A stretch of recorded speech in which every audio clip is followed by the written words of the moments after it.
వైఎస్ఆర్సీపీ నాయకులంతా ఈ మధ్యకాలంలో కోర్టులను ఆశ్రయిస్తున్నారు. చాలా కేసుల్లో చాలామంది నాయకులు ఇరుక్కున్నారు. అందరూ కింది కోర్టు నుంచి హైకోర్టు వరకు, హైకోర్టు నుంచి సుప్రీంకోర్టుకు వెళ్తున్నారు. ఇందుకోసం చాలా డబ్బులు కూడా ఖర్చు చేస్తున్నారు. చాలా పెద్ద లాయర్లకి ఢిల్లీలో వాళ్ళని చాలా బిజీగా చేస్తున్నారు. తాజాగా 2 కేసులకు సంబంధించి సాక్షిలోనే 2 వార్తలు వచ్చినాయి. మిగతా పత్రికల్లో వీటి గురించి ఇంత వివరంగా రాలా.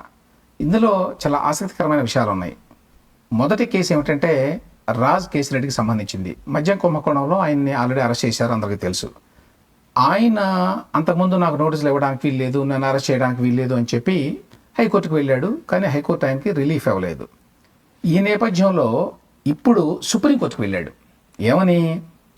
ఏపీసీఐడికి పరిధి లేదు, హైదరాబాద్లో ఉన్న నన్ను అరెస్ట్ చేయడానికి, నాకు నోటీసులు ఇవ్వడానికి, నా మీద కేసు పెట్టడానికి వాళ్ళకి అధికారం లేదు అంటాడు. అని హైకోర్టు నాకు రిలీఫ్ కల్పించలేదు, నన్ను అరెస్ట్ చేయడానికి వీలు లేకపోయినా కూడా, నా కేసు పెట్టడానికి కూడా వీల్లేదు అసలు ఏపీసీఐడికి, ఏపీసీఐడి పరిధిని దాటినా కూడా ఏపీ హైకోర్టు వారు నాకు రిలీఫ్ ఇవ్వలేదు, మీరు ఇవ్వండి అని చెప్పి సుప్రీంకోర్టుకు వెళ్ళాడు. దాని మీద సుప్రీంకోర్టు వాళ్ళు ఏపీసీఐడి పరిధిని మేము తేలుస్తామని చెప్పి అన్నారు అన్నట్టుగా సాక్షి వాళ్ళు రాసుకున్నారు. అది మెయిన్ పాయింట్ కాదు. మెయిన్ పాయింట్ ఏమిటంటే మద్యం కొనుగోలు వ్యవహారంలో విచారణకు సంబంధించి హాజరు కావాలని ఏపీసీఐడి అధికారులు రాజ్ కేసిరెడ్డికి నోటీస్ ఇచ్చారు. సిఐడి నోటీసులో మేము జోక్యం చేసుకోమని హైకోర్టు పోయిన నెల 4వ తేదీన ఆర్డర్స్ ఇచ్చింది. దాని మీద ఇప్పుడు సుప్రీంకోర్టు స్పెషల్ లీవ్ పిటిషన్ వేశాడు రాజ్ కేసిరెడ్డి. ఏమనంటాడు ఈయన? తెలంగాణ పరిధిలో జోక్యం చేసుకునే అధికారం ఏపీసీఐడికి లేదు అంటాడు.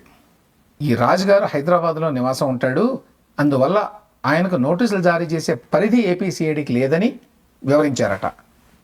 ఒక రాష్ట్రం తన పరిధిలోని ప్రాంతాలకు సంబంధించిన వ్యవహారాల్లో మాత్రమే కలగజేసుకునే వీలుంటుందని తెలిపారు. తాము సిఐడి నోటీసులను సవాల్ చేస్తూ మొదట ఏపీ హైకోర్టులో పిటిషన్ వేశామని, అయితే ఏపీసీఐడి పరిధిలోకి తెలంగాణ రాష్ట్రం వస్తుందంటూ 2022లో హైకోర్టు ఇచ్చిన తీర్పు ఆధారంగా తమ పిటిషన్లో జోక్యం చేసుకోవడానికి హైకోర్టు నిరాకరించిందని పేర్కొన్నారు. హైకోర్టు పొరపాటు చేసింది ఈ విషయంలో. సిఐడి పరిధి విషయంలో హైకోర్టు చెప్పిన భాష్యం కరెక్ట్ కాదు. హైకోర్టు తీర్పుతోటి ఏపీసీఐడికి అపరిమిత అధికారాలు తగలపడ్డాయి అని చెప్పి వీళ్ళు వాదించారట రాజ్ కేసిరెడ్డి లాయర్లు. దీనివల్ల పొరుగు రాష్ట్రంలోని వారికి సైతం నోటీసులు ఇచ్చే అధికారం సిఐడి కలిగిందని తెలిపారు. అంటే ఏంటి? పొరుగు రాష్ట్రంలో ఉంటే వాళ్ళకి సిఐడి నోటీసులు ఇవ్వడానికి వీల్లేదా? అంటే ఆంధ్రప్రదేశ్లో ఏమైనా నేరాలు చేసి తెలంగాణలో ఉంటే, తెలంగాణలో ఏమైనా నేరాలు చేసి ఆంధ్రప్రదేశ్లో ఉంటే వాళ్ళకి నోటీసులు ఇవ్వడానికి, వాళ్ళని పిలవడానికి, వాళ్ళ మీద కేసు పెట్టడానికి, వాళ్ళని అరెస్ట్ చేయడానికి ఆయా రాష్ట్రాల సిఐడి విభాగాలకు అధికారం లేదని వాదిస్తున్నారా? ఇది చాలా విచిత్రంగా ఉంది. ఎందుకంటే ఇంతకాలంగా చాలామందిని ఏపీసీఐడి వాళ్ళు జగన్మోహన్ రెడ్డి గారి హయాంలో కూడా హైదరాబాద్ వచ్చి మరీ అరెస్ట్ చేశారు. అప్పుడు ఎట్లా చేశారు మరి? ఎవరి దాకా ఎందుకు? రఘురామ కృష్ణరాజు గారిని హైదరాబాద్ నుంచే కదా తీసుకెళ్లారు ఏపీసీఐడి వాళ్ళు. మరి ఇప్పుడు ఈ కొత్తగా ఈ వాదనలు లేవనెత్తడం ఏంటో, దీని వెనక ఉద్దేశం ఏంటో తెలియట్లా. దీని మీద సుప్రీంకోర్టు వారు సిఐడి పరిధిని నిర్ణయిస్తామని చెప్పి అన్నారు అని కూడా రాశారు. మరి ఎంతవరకు నిజమో తెలియదు. సుప్రీంకోర్టు మామూలుగా అవతల వాళ్ళ వాదన కూడా వింటామని సిఐడికి, రాష్ట్ర ప్రభుత్వానికి నోటీసులు ఇస్తుంది. ఆ ప్రకారం ఇచ్చారనుకోండి. ఈ నెల 13వ తేదీకి వాయిదా వేశారట ఈ కేసు. కాబట్టి ఇది ఒక ఆసక్తికరమైన కేసు. రాజ్ కేసిరెడ్డి హైదరాబాద్లో ఉంటాడు కాబట్టి ఆయన మీద కేసు పెట్టడానికి వీల్లేదు. ఈవెన్ దో ఆయన జగన్మోహన్ రెడ్డి గారి హయాంలో ఆంధ్రప్రదేశ్ గవర్నమెంట్లో సలహాదారుగా ఉన్నప్పటికీ, ఐటీ సలహాదారుగా నియమించాడు జగన్మోహన్ రెడ్డి గారు. అయినా కూడా ఆయన మీద ఏపీసీఐడి వాళ్ళు కేసు పెట్టడానికి వీల్లేదు, ఎందుకంటే ఆయన హైదరాబాద్లో ఉంటాడు కాబట్టి. మరి ఈ వాదన మీద సుప్రీంకోర్టు ఏ రకమైన తీర్పు చెప్తుంది అనేది చూడాలి. ఇక రెండవది, అరెస్ట్ నుంచి రక్షణ కల్పించండి అని చెప్పి వైఎస్ఆర్సీపీకి చెందినటువంటి మరొక 3 ఇప్పుడు సుప్రీంకోర్టుకు వెళ్ళారు. వీళ్ళు మొదట హైకోర్టుకు వెళ్ళారు. ఇన్ఫ్యాక్ట్ హైకోర్టులో శుక్రవారం నాడే దాని మీద వాదనలు జరిగినాయి. హైకోర్టు వాళ్ళు శుక్రవారం నాడు అంటే నిన్న రిలీఫ్ ఇవ్వడానికి, అంటే ముందస్తు బెయిల్ ఇవ్వడానికి నిరాకరించారు. అవతల వాళ్ళ వాదన వినకుండా ఎట్లా ఇస్తామో మేము ఏపీసీఐడికి అలాగే ఆంధ్రప్రదేశ్ గవర్నమెంట్కి నోటీసులు ఇచ్చారు. లేదు ఈ లోపల మమ్మల్ని అరెస్ట్ చేస్తారని చెప్పి సుప్రీంకోర్టుకు వెళ్ళారు అర్జెంటుగా. ఎవరెవరు? అప్పటి సీఎం ఆఫీస్లో కార్యదర్శిగా ఉన్నటువంటి ధనంజయ రెడ్డి, అప్పటి సీఎం జగన్మోహన్ రెడ్డికి ఓఎస్డీగా ఉన్న కృష్ణమోహన్ రెడ్డి, అలాగే భారతీయ సిమెంట్స్కి చెందిన బాలాజీ గోవిందప్ప. వీళ్ళ 3 పేర్లు కూడా ఈ మద్యం కుంభకోణం విచారణలో వచ్చినాయి. సిఐడి చాలామంది విచారించినప్పుడు వీళ్ళ పేర్లు వాళ్ళు చెప్పారు. ఏమని ధనంజయ రెడ్డి కృష్ణమోహన్ రెడ్డి కూడా ఈ డిస్కషన్స్లో ఉన్నారు అనేది ఒకటి. ఇక బాలాజీ గోవిందప్ప రోల్ ఏమిటంటే ఆయన చాలా నల్లధనం రూపంలో వచ్చిన డబ్బుని ఏ విధంగా రూట్ చేశాడు, ఏ విధంగా దాచిపెట్టాడు ఎవరికి తెలియకుండా అనేది ఆయనే చూసుకునేవాడు అని చెప్పారు. కాబట్టి మా పేర్లు వచ్చినాయి కాబట్టి విచారణలో మమ్మల్ని అరెస్ట్ చేసేటువంటి అవకాశం ఉంది, అందువల్ల మాకు ముందస్తు బెయిల్ ఇప్పించండి అని హైకోర్టుకు వెళితే హైకోర్టు నిరాకరించి వాళ్ళు వచ్చే బుధవారానికి కేసును వాయిదా వేశారు. కానీ ఈలోగానే తొందరపడి అర్జెంటుగా మాకు బెయిల్ కావాలి అని చెప్పి సుప్రీంకోర్టుకు వెళ్ళారు ముగ్గురు. వీళ్ళ వాదన ఏంటంటే హైకోర్టు కనీస స్థాయిలో కూడా మా వాదన వినలేదు, సీనియర్ లాయర్లను పెట్టాము మేము కోర్టులో, అయినా వాళ్ళ వాదనలు కూడా వినలేదు, మాకు మద్యం కొనుగోలుతో సంబంధం లేదు, మాకు అర్జెంటుగా బెయిల్ ఇవ్వాలి, ఎందుకంటే మమ్మల్ని ఎప్పుడైనా అరెస్ట్ చేసేటువంటి అవకాశం ఉంది రాష్ట్ర ప్రభుత్వం అని. వీళ్ళతో పాటు ఆల్రెడీ మిథున్ రెడ్డి కేసు కూడా సుప్రీంకోర్టులో విచారణకున్నది. మిథున్ రెడ్డి గతంలో తాత్కాలిక బెయిల్ అని కూడా అనకూడదు, రిలీఫ్ ఇచ్చారు. వాళ్ళు ఏమని, మేము మళ్ళీ కేసు టేకప్ చేసే వరకు అరెస్ట్ చేయొద్దు అన్నారు, అంతే. అది బెయిల్ కాదు. ఆయనకి ఫుల్ ఫ్లెడ్జ్డ్ బెయిల్ ఇంతవరకు రాలేదు. దాని మీద ప్రస్తుతం విచారణ జరుగుతోంది. దాంతోపాటు వీళ్ళ ముగ్గురు కేసులు కూడా ఉన్నాయన్నమాట. ఇవన్నీ మద్యం కుంభకోణానికి సంబంధించినవే. మిథున్ రెడ్డి మీద ఉన్నదే అదే కేసు, ధనంజయ రెడ్డి మీద, కృష్ణమోహన్ రెడ్డి మీద, బాలాజీ గోవిందప్ప మీద ఉన్నది అదే కేసు, రాజకేశ్ రెడ్డి మీద కూడా అదే. వాళ్ళ నలుగురేమో ముందస్తు బెయిల్ కోసం వెళ్ళారు.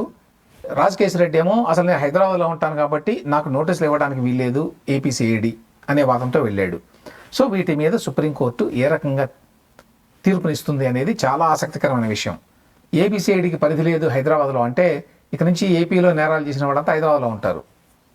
కాబట్టి దీని మీద సుప్రీంకోర్టు ఏ రకంగా రెస్పాండ్ అవుతుంది అనేది చూడాలి. అదేవిధంగా ముందస్తు బెయిల్ కోసం వెళ్ళారు వీళ్ళంతా ముందస్తు బెయిల్ కోసం వెళితే అందరికీ ఇచ్చారనుకోండి, ధనంజయ రెడ్డికి, కృష్ణమోహన్ రెడ్డికి, బాలాజీ గోవిందప్పకి, అప్పుడు వాళ్ళు చాలా తెలాసాగా ఉంటారు. నోటీసులు ఇచ్చి పిలిచి మాట్లాడినా ఇంట్రాగేట్ చేసినా కూడా పెద్దగా ఏమి చెప్పాల్సిన అవసరం ఉండదు, వాళ్ళకి ఆ భయం ఉండదు. ఇక మిథున్ రెడ్డి కూడా అంతే. ఆయన కూడా పూర్తి స్థాయి బెయిల్ వచ్చిందనుకోండి, ఇంకా ఈ కేసు నుంచి బయటపడినట్టే.